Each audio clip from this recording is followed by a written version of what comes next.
Bene, eccoci qua con mister Giancarlo Maggio. Oggi c'è stata una espulsione che possiamo dire con gioia, visto che il risultato finale è stata una vittoria per 1-0 e direi neanche sofferta più di tanto, perché abbiamo poi rischiato addirittura il 2-0 anche in 10. Carattere, grinta, ho visto il Portogruaro mai in discussione come gioco, come volontà anche di vincere. Forse aveva più voglia di vincere il Portogruaro oggi. Sì, guarda, sono d'accordissimo, sono contento che l'avete vista anche voi da fuori, come l'ho vista io, per gran parte della partita, perché oggi davvero se c'è una squadra che ha rischiato di fare l'altro gol eravamo noi, nonostante poi siamo rimasti un quarto d'ora in 10, il gruppo è stato unito. Ha lottato palla su palla, è stato lucido, siamo ripartiti, abbiamo rischiato di fare il secondo, quindi oggi davvero i ragazzi sono stati encomiabili, io li ringrazio perché stanno dando una dimostrazione di disponibilità, di voglia, di carattere che si meritavano, lavoriamo così in settimana e poi non a caso vengono fuori queste prestazioni.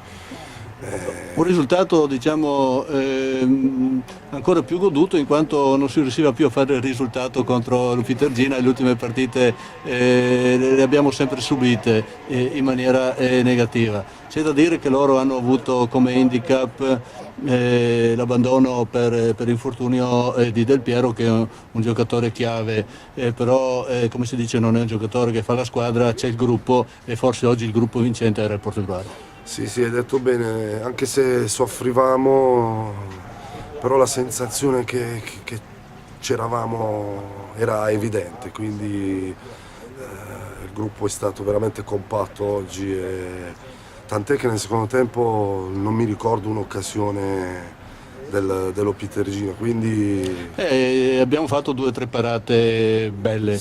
Il nostro portiere è stato, io ero in mezzo ai tifosi avversari e l'hanno applaudito. Sì, oggi è stato bravissimo, soprattutto nel primo tempo, quando nei primi 20 minuti il loro impeto ci ha messo in difficoltà, lui ha dato sicurezza, ha parato. Ha fatto 2 o 3 bei interventi. È un 98, sta crescendo, quindi bravissimo. Ma oggi devo dire che non c'è un migliore in campo, il migliore in campo è stato il Portogruaro. Allora, per chiudere con un po' di pepe, non voglio mettere il dito sulla piaga, ma voglio tornare sulla sua espulsione. Ma cosa ha detto all'arbitro? Credimi, nulla, c'è stato un fallo sotto la mia panchina fischiato contro Cervesato, io ho detto no.